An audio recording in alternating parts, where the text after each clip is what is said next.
Mapandan Academy Night, 8 p.m. Mapandan Auditorium, March 18. Community Night and Grand Raffle Year 4, 6 p.m. Mapandan Auditorium, March 19.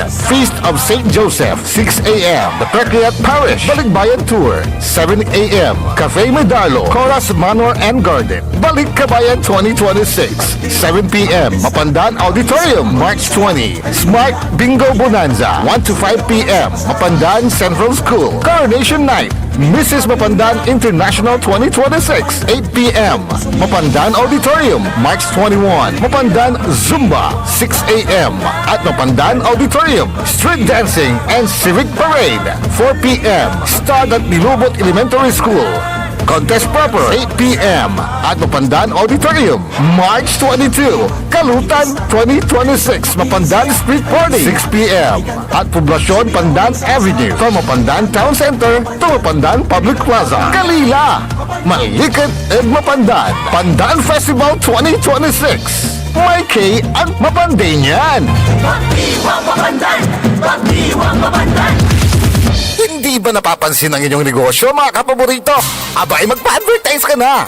Dito sa DWJE 88.1 FM, Radyo Pangasinan. We are located at the 3rd floor of Jumel Building, A.B. Fernandez East, Tagupan City. Or you may contact us at 0968-444-4290 or 0956-168-4908. O bueno, mga kapaborito, magpa-advertise na! Maligayang bati, DWJE, Radyo Pangasinan. Celebrating 7 years of service is a major milestone, considering the fact that Radio Pangasinan is the only local radio station operating in the province. Salamat sa 7 taon at sa mga susunod pang mga taon ng ating pagsasama. Asahan po ninyo ang mas pinaigting pang paghahatid ng mga balita at katotohanan. Sa lahat, not to mention ang magagandang tugtugin for everyone's total entertainment. Busog na kayo sa balita, may indak pa kayo sa ating mga musika. Sa aming mga advertisers at supporters, mabuhay po kayo. Please join us for more years of public service and entertainment. Ito po ang DWJE 88.1 FM Radyo Pangasinan, your #1 pop music station in Pangasinan. Diyan Pangasinan, walay saksa kaya radio station ya iiyag na saray Pangasinense. Diyan Dagupan, Paborito, Manawa, Paborito! Mangaldan, Paborito.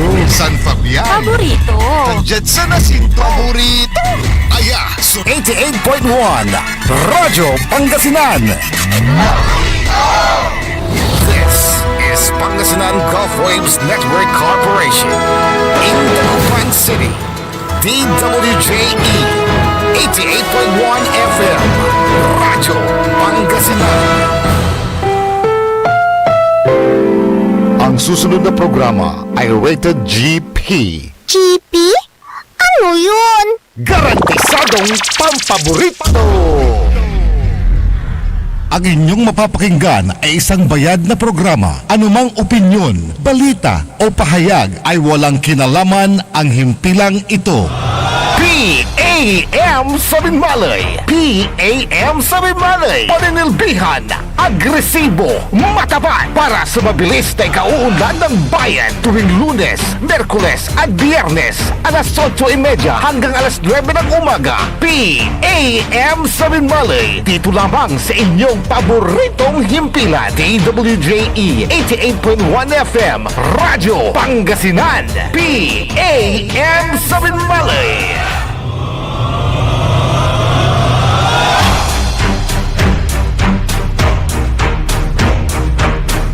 Good morning, good morning, good morning. Masantos ang mabig nga morning langulad balang sinansakay. Wadyalaso a programa ning gagala para da saray tagad baloy na binmalay. Kaya programa na PM paninilbiyang agresibot matapat sa bayan ng Binmaloy. Bayan muna bago sarili. Siyempre, kolop kantabayo sa raya kapaborito yo, amigo yo, RJ Beray Jimenez at your service always. Na nasa partner ko sa programa si Oscar President Leon Elorde Castro Jr. Good morning, sir. Good morning, partner RJ. Good morning sa listeners na. Aray, amin ang babantay at sa PEM o Binmalay. Yan ang tanda rin ang tariwan balita at ang tunay na gagawa Binmalay. At may tralabat na pag-alang partner talapod meeting Uray Balon, Piskap Officer na Bali na Binmalay. Oy. Kapag-eleksyon na, congratulate Kura, na sigarat ng Sambara, na kinin mayor, na flag raising ceremony tayo. Nandiyan flag raising ceremony, ang tamla ng bilin si mayor, at sa empleyado, at sa trabaho minala niya man lapo dala 7, yang galat dala 6 ng arab, tan, wajara mismo civil service, wajara talapon labay na nakatungtong si mayor, and nata na manitrok labat, partner Arjit alabay kung meeting ng iraya, so aray senior citizens na Piskap Binmalay chapter, talapon si Kari may presenta intirong Pangasinan no natuloy so meeting kita na da Piskap no March 26 partner Arjit. Ito na salamat na pasantos siya kabosan at kinamin yung salamat partner Arjit. Okay, sige, take it away, partner. Si kaso miratay Piskap President dito na da Bali na Binmalay. Tanantag busy ka being the head of the OSCA in the province of Pangasinan. Yan. Si partner Leon Elorde Castro Jr. Dito na da Bali na Binmalay. At nansambalara manaya at kinan nanumpa po sila sa kanilang pagganap, sa kanilang tungkulin kay Mayor Pet Merera para opisyal na nilang magampanan yung kanilang mandato, tungkulin bilang presidente sa kanilang mga barangays. Yan. At dyan din po sa bayan ng Binmalay, nakita ko yung live video mo, partner. Yung talagang kahit gabi lumilibot itong si Mayor Pet Merera dyan sa inyo pong bayan, partner Leon. At sa gabi ang liwaliwanag dyan sa may plaza ninyo, mismo sa surroundings ng munisipyo, maging dyan sa palengke. Gabi na nandyan na tinitignan pa rin kung nasa ayos yung dapat ayusin dyan sa public market.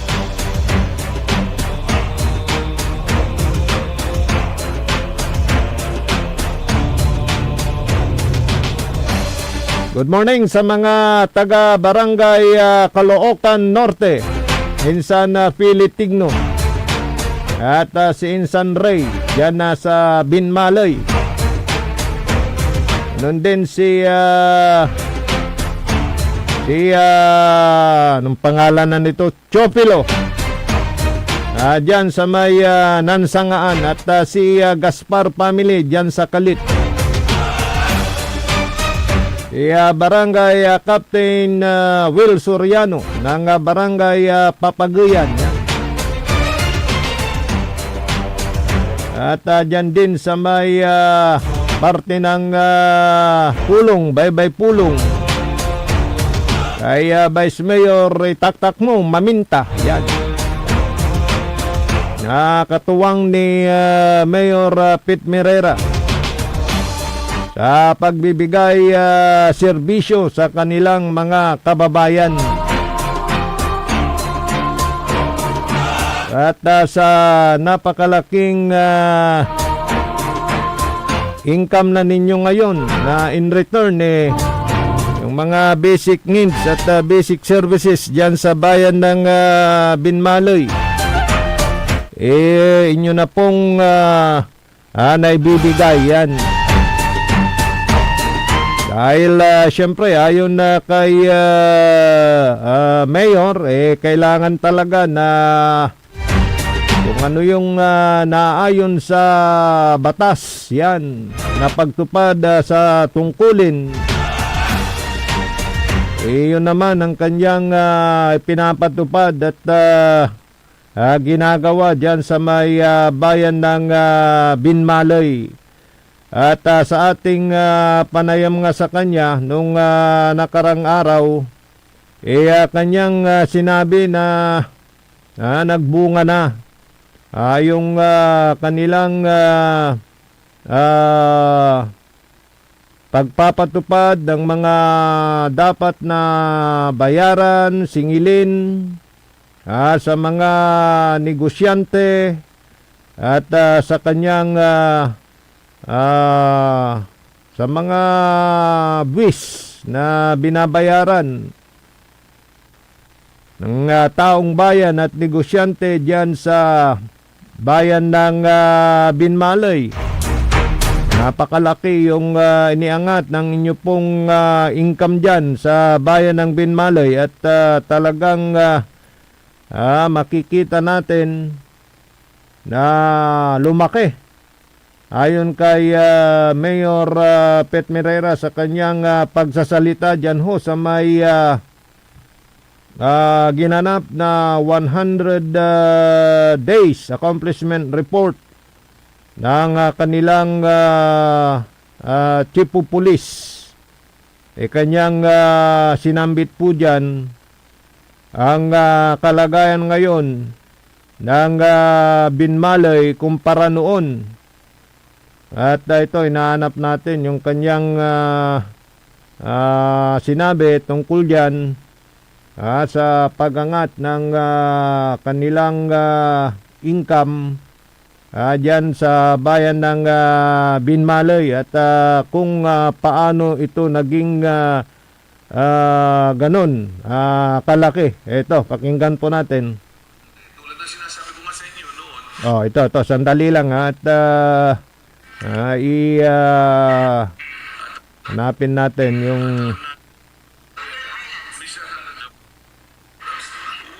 Marami tayong bagay na lalo-lalo na yung mga nakikita natin, yung mismong pag-aayos ng mga kalsada, no?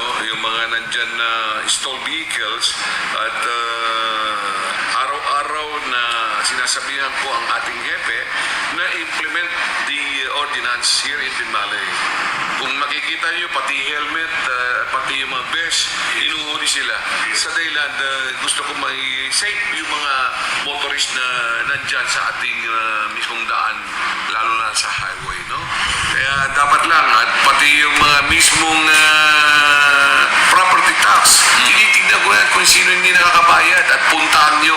Lalo-lalo na sa mga nagpapatayo ng mga buildings dito sa bayan ng Binmalay, no, walang building permits, pinapupuntahan ko at sila ipahinto kung hindi sila pa nagbabayad. Yan ang gano'n tayo ka-stricto dyan. Sa dahilan, kung let's say nagpapatayo ka ng isang bahay at alam mo na wala kang mismong mga papeles at pagdating ng araw, okay, nakasave ka sa mga pabayarin mo sa bayan ng Binmalay.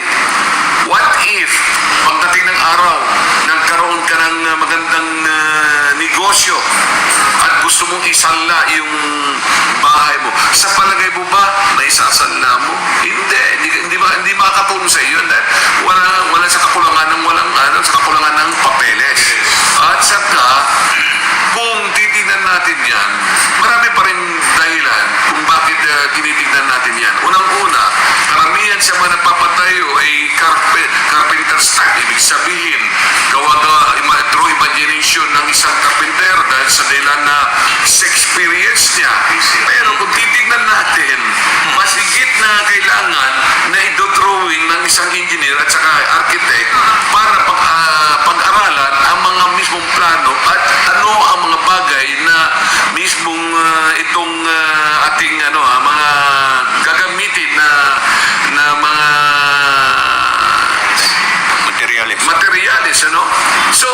sa amin, bilang ako isang inhinyero, siyempre kinukompute yan. Hindi lang basta-basta tinatayo yan.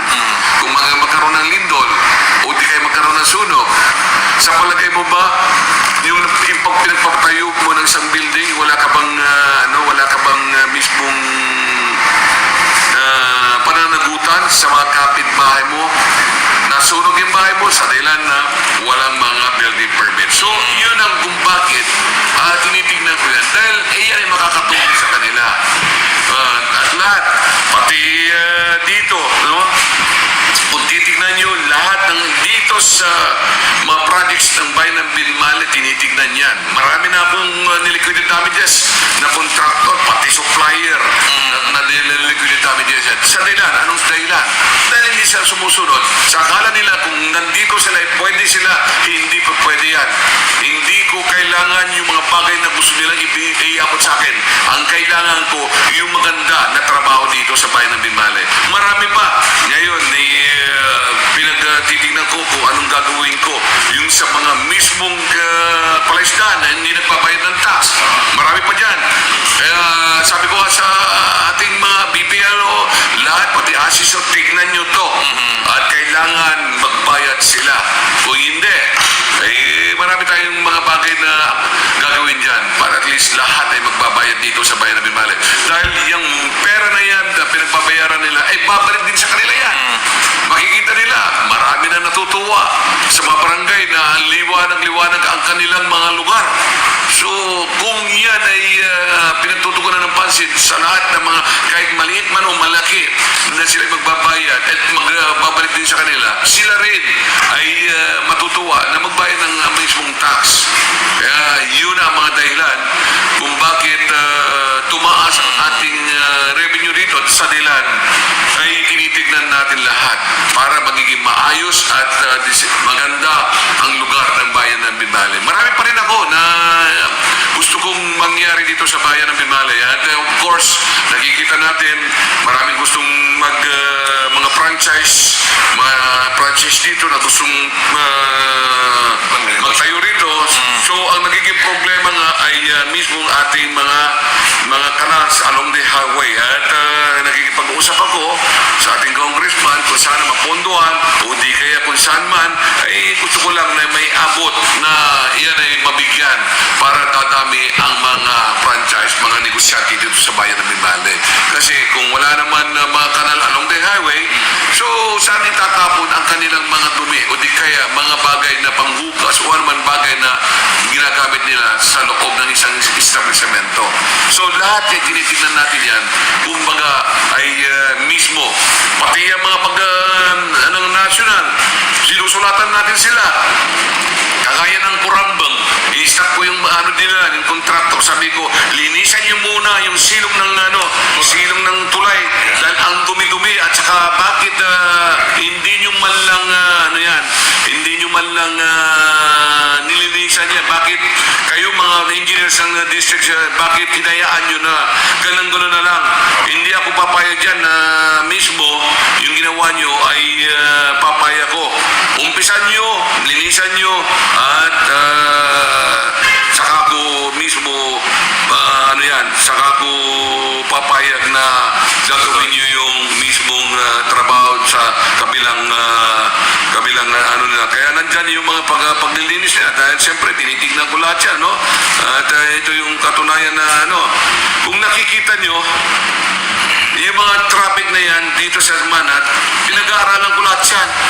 So, kaya gumawa tayo ng isang sistema na pinag-aaralan namin ng hepe at may plano pa yan para gawin maging mahusay at maayos na trapiko. At yun nga, yung ginawa namin ay epektibo yun. At kung titignan natin, pag marami na talagang mga yun ang mga dahilan na gagamitin namin para magiging maayos at magiging maganda ang taloy ng trapiko. So yan po ang kaya nandyan ako, nag-observe ako, pati yan sa simenteryo, yan ay sumulat ako sa parish priest tungkol dito dahil marami nagpapatikos at sinasabi ko naman ay kung sasabihin man natin na church separate from the state, ay meron din bagay na ang mismong gobyerno ay pwede maging hamasok Batas PD 856 kung tinatawag natin na sanitation code. Yun ang mga namin na argumento na nilalagay namin yan para at least magiging maayos lahat.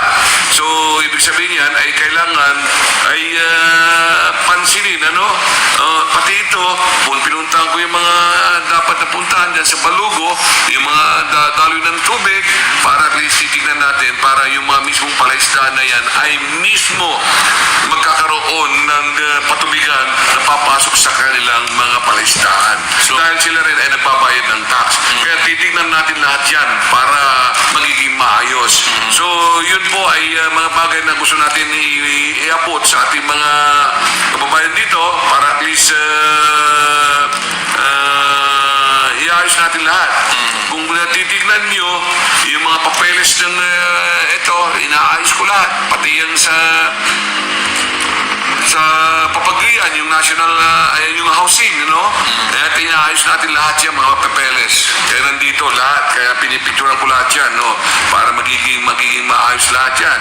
At ito nga yung sinasabi kong tulay dyan sa Corambang, kung bakit pinaano ko yan dahil gusto ko magiging maayos lahat.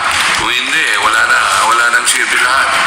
Ang ating gusto ko lang magiging kasi nahihirapan din yung mga palisdaan doon sa kabilang tulay na Umipot natin. kaya nga yun ang ito yun yung sinasabi ko. Yes, So ibig sabihin mababaw. Kumbaga, yung itinambak nila doon, hindi nila tinanggal. Kaya pinatatanggal ko yan. Kaya yan ang sinasabi ko, yan. Yan, napupunta ako mismo Latagunan. Kaya yung mismong ating mga namamangka noon, na dire-diretso papunta doon sa kabila, hindi na makapagbangka dahil yun nga, mababaw. So, lahat yan, pinupunan natin yan. Kahit anuman yung mga bagay, ay tingnan nyo ngayon ang itong bayan natin. Kung pumasyal kayo dito sa gabi, makikita nyo ang liwanag. Yes, Yan, lalo na yan sa harap ng simbahan. liwanag, meron ng solar. Makikita nyo, di pa kumpleto yan. Mamaya ito, parang nasa luneta kayo ng liwanag. Sa dahilan, gusto ko nga lahat ay maliwanag. Tinatapos ko ito, ang mga solar na yan, sa dahilan ay makatulong sa ating barangay ng bayan ng Binmalay. Yun ang mga gusto kong alam natin ay pinapalik natin yung mga mismong pagbabayad nila sa tax dito sa bayan ng Binmalay. Yes, very hands-on kayo. May political will, Mayor, sa inyong mga ginagawa. May mga hindi naman nakakaintindi, hindi pa kayo Alam mo, Mayor, tulad na ng- wala rong barong. Okay, tulad ng sinasabi ko nga sa iyo, umbarong natin umbarong. Basta tama yung ginagawa natin, wala akong problema dyan. Ang gusto ko lang, yung may ayos ang bayan ng Binmalay. Dahil kung magiging ko, ay baka sasabihin nila, ay mababawasan na ako ng boto, hindi ko tinitignan yung boto. Ang tinitignan ko yung trabaho ko. With you, Mayor. Yan, Yes. With you, wala Mayor. akong pakialam sa Parang boto. nabago yung nakakisnan na Kaya nga, pagsisilbi. sa akin, gusto ko maayos lahat. Hindi yan po pwede yung, ay sabihin yung ganito, no. Kung alam ko na tama ako sa side ko, ipaglalaban ko. Dahil yan ay kabutihan ng bayan ng Binmalay. Hindi yung isa lang tao. Okay. Last question. Last question. Yun po si Mayor Pet Merera ng bayan ng Binmalay na kung bakit tumaas yung revenue collection, yung income ng Binmalay dahil dun sa kanyang mga ipinatupad na sisingil ng buwis, umbarong-lambarong kwanto. Basta antak duga so gagawin ko, in return naman nakikita nila kwanto mo ang mga serbisyo na kailangan ibigay sa taong bayan dyan sa Binmalay. So parang una sa kanya ay political will at talagang Di niya iniisip kung makakasira ito sa pagdating ng eleksyon. Baka di na iboto. Hindi importante yun. Kwanto. Kaya importante duga so gagawin ko kwanto. Kasi na mapagtatanto rin ng taong bayan na duga so gagawin ko kwanto. Yun po si Mayor Pet Merera sa kanyang panunungkulan bilang mayor dyan sa bayan ng Binmalay. Naliwliwawa, di tanad plaza yo, tanad munisipyo, tanad palengke yo, tanad dyan saray barangay ni Peketla, ipalagay la so sara may solar light. Morning kay amigo Joey. Kapangalan mo ito, manager. Dyan sa may barangay Kanawalan. At yung kapitan na nakausap natin, nagpapasalamat sa isang party list. Yung papunta Kanawalan nga yun eh. Yung papunta dito sa may Island Barangay ng Dagupan. May say dalanto di man nansangaan para pagbaybay. Good morning ha. And si ka Joey. And si Edwin. Good morning.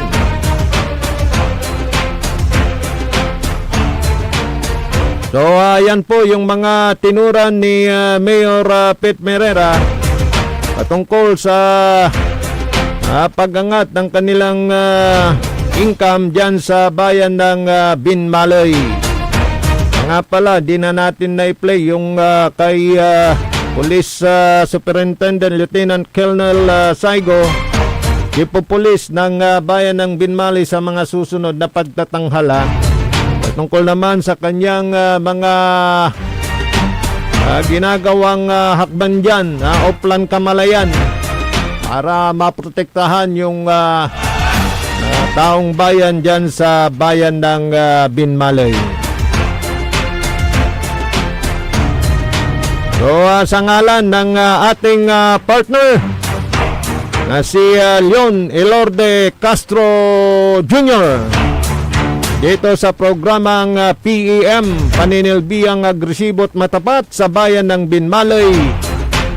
At sa may aspeto technical si Engineer Nexon Dakal. Ano man po ang inyong nakasama sa loob ng 30 minuto at magbabalik po ang programang ito sa araw po ng Miyerkules.